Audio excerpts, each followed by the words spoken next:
Hello, welcome or welcome back to Sapling Tarot. My name is Imogen. Today I'm doing a quick and simple, hopefully, you know how I like to ramble, but I'm aiming for quick because I don't have all that many spoons available. I'm having a bit of a squishy brain time. What's been floating my boat, which is my quarterly series of the decks I've been using, the things I've been doing, what I've been watching, which is then always followed up by a books video, the following upload. So let's start off with the deck. So as you may or may not remember from the last instalment of what's been floating my boat, I spent Cancer season working with the Ritual Tarot by Tiera. I've been enjoying sticking with my monthly kind of zodiac season choices. I couldn't completely tell you why this felt like a Cancer season deck, apart from the fact that it feels like quite a moon deck, if that makes any sense at all. I loved working with this through Cancer season. I think I mentioned in some other video that I had just been planning on using it for myself. I don't tend to use this for client as well. I also got this tattooed, so you know, it's an indicator of how much I like a deck, I guess. I was just using this for myself and my own personal readings and like tarot challenges and all that kind of stuff. And then I had an email reading or something and I just pulled this out. I didn't use any of my client decks. I pulled this out and I just went for it. And yeah, I was thrilled with it. It was like the cards were just absolutely like jumping out my hands and they were singing and it was all great. And my history with this deck is that I bought it and then basically didn't touch it for like a year because I convinced myself that I effectively like wasn't good enough or like cool enough or whatever to be able to read with it. And so this was a really nice reminder that no, I was wrong, that the brain gremlins were lying and that actually I'm a pretty good tarot reader when it comes down to it. You know, obviously still got a lot to learn. Always learning, always growing, always evolving, always changing. That is why I like tarot so much. But that I am good enough to use or work with beautiful tools. And I kind of got to see the more like playful side of this deck, the more kind of trickstery thing, which I hadn't really been able to kind of tap into before. But there's kind of a sense of humour in here. I think I thought it was all a bit like serious and like highbrow and things, but I was able to kind of tap into something more like a kind of kinship, which was very cool. So yeah, so that was my... This is me trying to make it quick before I run out of spoons, and here I am just waffling away. I love this. I had a great month. It remains one of my absolute favourite decks in my collection. So continuing on, we had Leo season, and for that I used the Tarot del Fuego by Ricardo, Cavolo. This was a decision that happened during a video on here. I've been lamenting the fact that I don't use this enough, and then I was just like, wait, Leo season's just around the corner, what am I doing? I'm gonna use this deck, and it's so much fun. I had so many great readings. I was using it with Tantric Dakini Oracle, which was such a fun pairing. The colour palettes like kind of work together. This is obviously a lot more vibrant, but this has these like kind of grainy and a little collage images, and so it's like the colours were once this vibrant, but they just look a bit kind of washed out by the kind of the noise and the grain of it all. Yeah, fab. Really, really evocative. Ugh, I hate eels. Oh my god. Really like powerful, I guess. But again, there's sort of like a cheekiness, certainly to the Terra del Fuego. I get a cheekiness, I suppose I get a cheekiness from most of my decks because it's that the life of Pi thing, seeing, are you seeing an animal soul or are you seeing your own soul reflected back to you in their eyes, kind of thing. I personify my decks, a lot of us personify our decks, because again, the vowels really, really have it out for me. Yeah, I think that the decks that I gravitate towards do have that slightly kind of raised eyebrow cheekiness thing happening quite a lot. And although I suppose like the book is quite serious, maybe, some of the titles you're like, no, this has a sense of humour, this is fine. But yeah, I had a great time with this pairing, working through Leo season. I had like a tarot challenge for Leo season. I can't remember. Oh, I was away. I was away, so this was also really good. So I took the Terra del Fuego with me down south, and it was the perfect travel companion. Just little, it's not quite pocket sized, but it's a dinky little guy, and it was perfect for being away. I also, during Virgo season, continued with the Tantric Dakini, but moved on to the Terra Volatile, which again, colour palette, really interestingly kind of similar, but in a different way, obviously, in this kind of like worn, sepia tinted, kind of slightly grungy thing. I suppose it's pale borders, if I'm really stretching it. Yeah, these work surprisingly well together. I'm looking at them on screen and it's kind of hard to see it, but yeah, they are cool. I like them. Yeah, I've been using the Tantric Dakini quite a lot. I've been sort of playing around with how best I want to use it. So these bits of masking tape are the most recent iteration of that. Trying to look at the image before I look at the caption a little bit more. But then also wanting the elemental correspondences on them. This one's been following me, and what's the other one? So while I've been doing all of this, I worked with the Terra Volatile, loved it. Again, another deck that I didn't think I was like good enough to be able to use, which is ridiculous. It's essentially a very beautiful Smith Wade clone. What am I on about? My like inner monologue is a bitch at times, but yeah, I mean, gorgeous. These colours are just sumptuous. This was very much a love at first sight kind of situation. I just think it's so beautiful. And so yeah, had a lot of fun is the wrong word.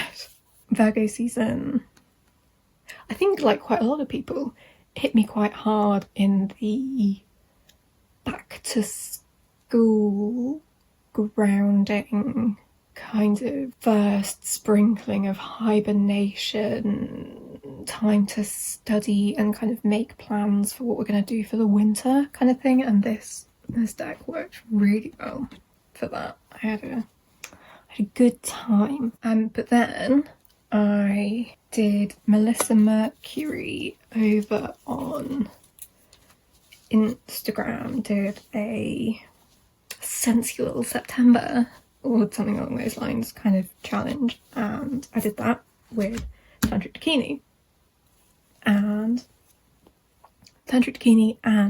the Goddess of Love, and what a banger of a pair.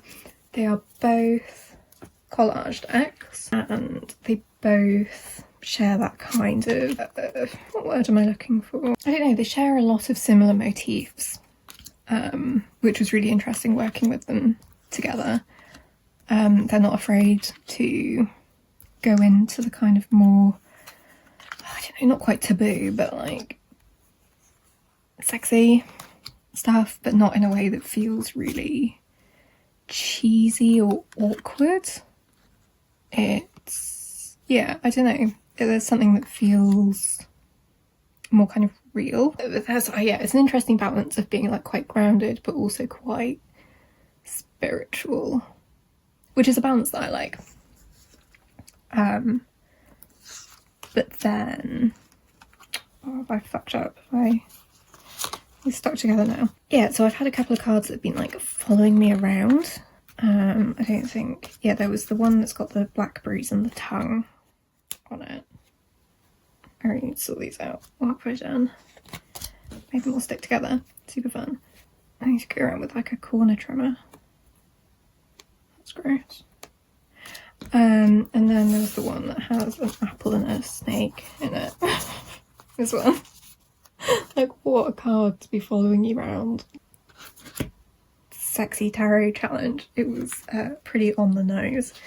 But yeah, so I used those for all of September, doing the challenge thing, as well as the Terra Volatile, and now in Libra season I've been using the Enchanted Tarot, which has been really good and really inspiring, but you will see that. Let's find a nicer card to be on top.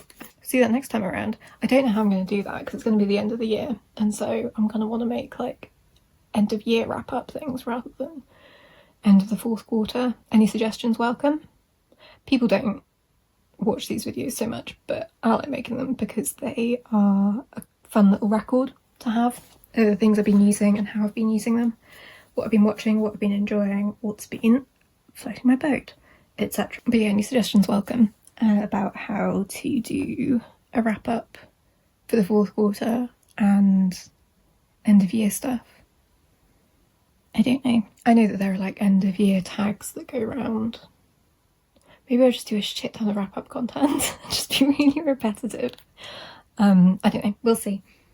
But also in terms of cards, the other deck that I have had out in this gorgeous and perfect and wonderful magical pouch, I love the velvet ribbon, makes me so happy, is the Game Marseille, because this came in. There was a bit of a delay getting this from the Little Red Tarot, and so I didn't have it for, maybe then I enjoyed using it through Pride Month when I was doing some kind of stuff thinking about like queer ancestry, and so this is obviously a belter of a deck to use for that kind of stuff because it's kind of historical and it's very gay. I love it. I love Justice's like proper respirator. Babe. Yeah, this deck is awesome, and just I think will probably be in rotation for always. Quite frankly, it will always be like top of the list of things that I've been working with because it's absolutely like my go-to Marseille, because how could it not be, quite frankly. But then going on from, I do quite fancy the Kitten Shops tarot for like another cute and fun Marseille, and then I'm just like, but if I have this one, could I ever need another one? And as we know in this community, need doesn't necessarily come into it, and I have so many like Smith-Waite sort of clone-ish things that it would be absolutely absurd for me to start using that rule for Marseille. But I'm also here for any kind of weird arbitrary rules that I can give myself that mean that I don't spend too much money on decks and like money that I don't have and all that kind of stuff. But speaking of pip decks, and well, not pip decks really, but playing cards, I have set my brother the challenge of finding me playing cards whenever he goes on holiday, and so he went to, where did he go? He went to Romania and bought me some just realised he went to Romania, bought me some Hungarian playing cards. These are not normal playing cards, they are Belot cards, and I haven't quite figured them out yet. They don't have all the numbers, they don't have a system that I'm in any way familiar with. It's very confusing, so I haven't learned a way to cartomance with these yet, or even how to play the fucking game, but I think they're really cute and fun, and was very cool to get like a different type of playing card. I am, because as you know, if you've been here before, big old fucking nerd. I am a member of the International Playing Card Society, because of course I fucking am. And so I'll be quite excited to go through like back issues and it's not a database, it's not a forum, what is it? I don't know, the information that they have available, and see what I can learn about this game, Volatile. Or if any of you know how to play this game, please do let me know. This was all the information that came with it. Volatile is one of the most popular card games, invented in 1920. Sweet. Helpful. Thank you. And they have these really aggressively pink backs, which I kind of love. Also, before you say, I have looked up how to play it. It didn't make sense to me. I have a flavour of ADHD, very specifically related to playing cards, where card game rules, much like every time I've ever tried to learn to code, nothing makes my brain switch off faster and just start singing like elevator jazz. You know, you start telling me, you know, how many cards you need to have in a hand, or you know, particularly if it's written down, then my brain is all like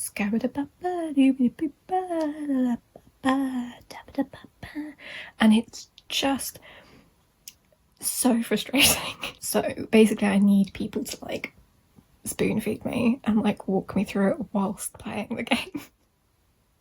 I'm not happy about it either, believe me. But speaking of games that I did figure out how to play, because this is incredibly simple, I got a pack of 7s from eBay. You know, these very old, these very vintage. It's super cute. I'm pretty sure they're all British. Oh look, we've got something poisonous on the front. Yeah, loads of these things grow near me. There seems to be no rhyme or reason for which plants are on which cards. Yay! But they're really cute little illustrations, and it's a fun game. It's a little bit of a dull game, but I'm sure if you got sufficiently competitive with it, you could kind of like up the speed of it and make it sort of a bit more silly and fun. But I just enjoy looking at the colours, and I like that you could kind of do a bit of a cartomancy thing, because there are 4 suits. They go up to 12 and they don't have an ace, but there are 4 suits, and so I reckon you could do it. I haven't tried it yet. And then other than that, I've been using oddly the only pack of normal playing cards I own, which are these lovely, I don't know, they're kind of more like art cards, and they're quite difficult to read when you're playing like in a hurry, trying to figure out what cards you have, what suits you have. There's no rhyme or reason to which cards are black, which cards are white, what the images mean. It's all a bit random, unless it's not and someone can tell me, but I think it's quite random.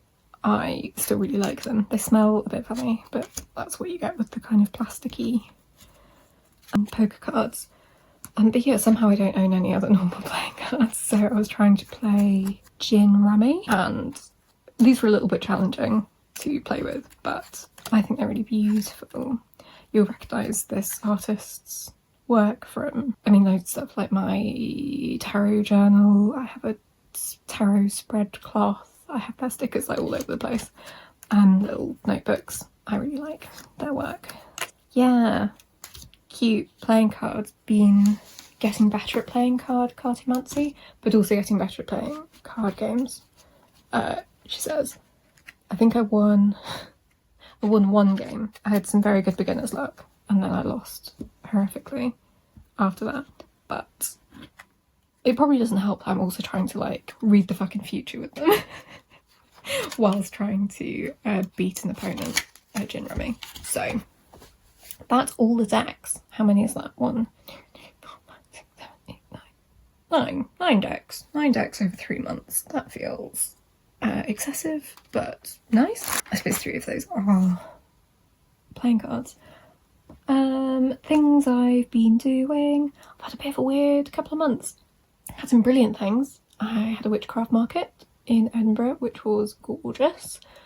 I've met up with tarot friends, IRL, and have plans for meeting people online, which is lovely. Cannot overstate how much it blows my mind that I've been able to make friends this way. Feel very, very lucky, grateful, and indeed blessed. I did a spellwork panel. We don't talk too much about witchy stuff here. It trickles out every now and again. But I was part of like a panel about what would you do occult editions. So like we were given questions and talked about what we would do in our kind of witchcraft practice. It was over on Ivy the Occultist's channel, and it was wild being such a tiny little channel and getting to speak to some really, really cool, very, very, like wise and wonderful people, some of whom I knew, some of whom I didn't. It was just a very cool opportunity, and yeah, very grateful for that too. I went to the Largs Viking Festival, which is what it says on the tin. It's here on the west coast of Scotland. It's a yearly week-long festival of Viking-y goodness. People come here from all over the world, which I find hilarious. People row in Viking longships over from Ireland. There are like battles and people who do all their own like Viking crafts and stuff. It was really cool. It was a really beautiful day. I had some haggis pakora. It was hilarious. Not very Viking food, but yeah, beautiful. I spent 10 days back down south for my brother's birthday, which was really lovely. I got to meet Isha, the activist witch, who was also on that spellwork panel with me, and who has become a very, very dear friend in this last year of YouTubeness. Yeah, it's been a busy time. Emotionally, it's been a bit all over the place, but like otherwise, it's been great. Nature-wise, everything's happening. It's like fully autumn now. All the trees are turning. Over the last 3 months, we've gone from like summer into autumn in such a big way. We've had apples growing on our tree and then have harvested them. The hedges have been absolutely heaving with rose hips. The brambles and the sea buckthorn are just everywhere. I mean, they've already kind of gone over. Well, the brambles have. I don't know about the sea buckthorn, I haven't checked. Had elderberries and sloes and hawthorn. I've been harvesting herbs, kind of cutting them back for the winter, but then they've just still been growing. It's been amazing. It's been very cool. So yeah, we did have to harvest the apples so the starlings would stop eating them. I don't really know how you manage that. But they've been really tasty, so that's great. I finished the X-Files. I rewatched all of Supernatural. I wanted to watch Buffy. I couldn't find anywhere to watch it, so I have instead been watching The Vampire Diaries, which I did watch when it was coming out for the first couple of seasons. I've rewatched a few things recently that I watched when they were coming out. For instance, True Blood and Supernatural, both of which were better than I remembered. The Vampire Diaries is exactly as I remembered, which is a neutral statement. It's like good. I'm slightly slowing down on it now. I've started watching like Misfits. If any of you are like of age with me from the UK, do you remember Misfits? Like the Misfits and Skins were on at the same time is why we are the way we are. What the fuck was going on at Channel 4? But yeah, I've been playing Sims, and then my Sims is kind of broken, so I've been playing Minecraft because again, I'm a 7-year-old boy. But I like the cozy mods and being a cozy little witch in Minecraft and having my little garden and my spells and my broom and all that kind of stuff. I like it. I've also been playing Escape Room Simulator because apparently I want to give myself anxiety. The best thing about watching The Vampire Diaries though has been the soundtrack, which has been unlocking so many teen music memories for me, but like in a good way. If someone said this is going to unlock teen music memories, I would have been like, oh, I won't do that. That sounds like an awful idea. it's actually been lovely. I've been rediscovering a whole bunch of stuff that I've been really enjoying. So I am like every other adult in that my music taste is entirely from when I was a teenager. A young teenager as well.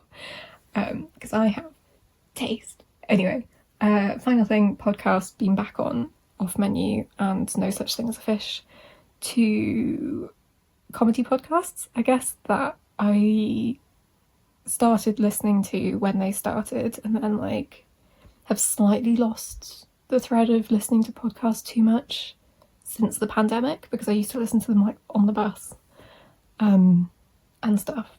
But yeah, I've been getting more into the habit of listening to them again, and I really recommend them.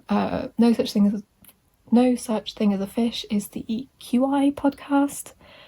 So it's like weird and interesting facts, but told by very funny people. And then Off Menu is two comedians asking other comedians generally about what they like to eat.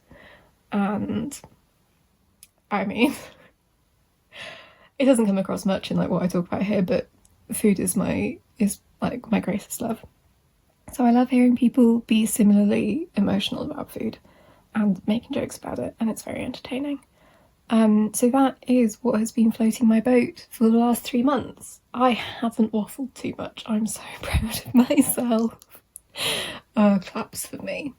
Okay, so I will hopefully catch you in the next one for some books. There are some really great ones. I had a whole bunch of like pre-orders arrive kind of all in a flurry, which always feels like Christmas, and I've read some fucking weird fiction over the last 3 months, so lots to talk about in that video, but I will let you go. Thank you so much for being here and for, you know, spending a little bit of your time with me. If you enjoyed it, you could give it a like, you could even consider subscribing. I'd really appreciate it. And yeah, I hope you're taking really good care of yourself, and I will catch you in the next one. Bye.